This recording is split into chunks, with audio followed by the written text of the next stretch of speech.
সোমবার রাতে আনুমানিক 10:30টায় কয়েকজন ভোজন রসিক পঞ্চগড় শহরের তেঁতুলিয়া রোডের মৌচাক হোটেল সংলগ্ন ঢাকা শাহী বিরিয়ানি হাউসে কাচ্চি অর্ডার করেন।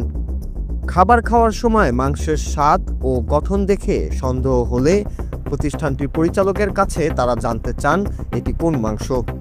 জবাবে প্রতিষ্ঠানটির পরিচালক জানান এটি খাসির মাংস, আকারে ছোট খাসি হওয়ায় গঠন এমন দেখাচ্ছে। এরকম নানা অসংলগ্ন উত্তর দিতে থাকেন তারা। একটু আগে 3 জন মিলে আসি, বড় ভাই শুদ্ধ। বড় ভাই বললো যে এখানে আসি, ঢাকা বিরিয়ানিতে আসি, খাওয়া ভালো। আসলাম, তখন আমাদের খাওয়ার প্লেট দিল। আমরা আস্তে আস্তে খাওয়া শেষে ভাই বললো যে এটা এই বস্তুটা নাকি ছাগলের না। তখন মালিককে ডাক দিলাম, মালিক ডাক দিল। তারপর গেল, মালিক বললো যে যার কাছ থেকে তরকারিটা নিছে সে ভাইকে নিয়ে আসলো। সেই ভাই আসার পর থেকে বলতেছে যে এটা নাকি 4 থেকে 5 কেজি ওজনের একটা ছাগলের তরকারি। এটা ওনাকে বললাম যে একটা আপনি 4 থেকে 5 কেজি ওজনের ছাগল নিয়ে আসে, জব করে আমাদের দেখাবেন যে পাঁজরের হাড়গুলা দেখেন, এখানে মোটামুটি এইটুকু জায়গায় আপনার 8 থেকে 9টা হাড়। এটা কিভাবে সম্ভব ওনারা আমাদের প্রমাণ দিন।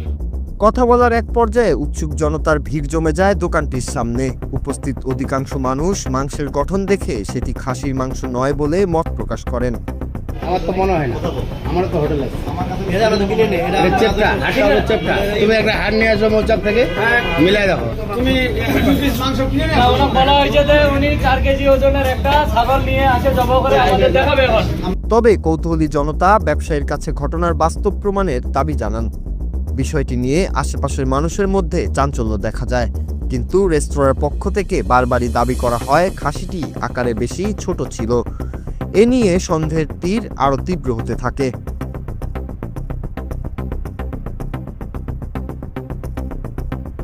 দীর্ঘক্ষণ বাকবিতণ্ডার এক পর্যায়ে আশেপাশের জনতা ও ব্যবসায়ীদের মধ্যস্থতায় পরিস্থিতি শান্ত হয়।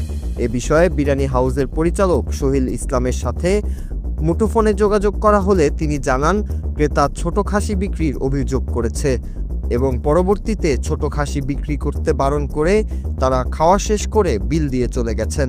তবে ভোক্তাদের দাবি তারা বাইরে কি খাচ্ছেন তার জবাবদিহিতায় আরও স্বচ্ছ প্রমাণ রাখা উচিত ব্যবসায়ীদের।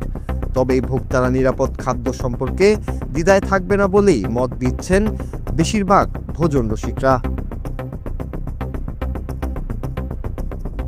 Bangla TV news desk.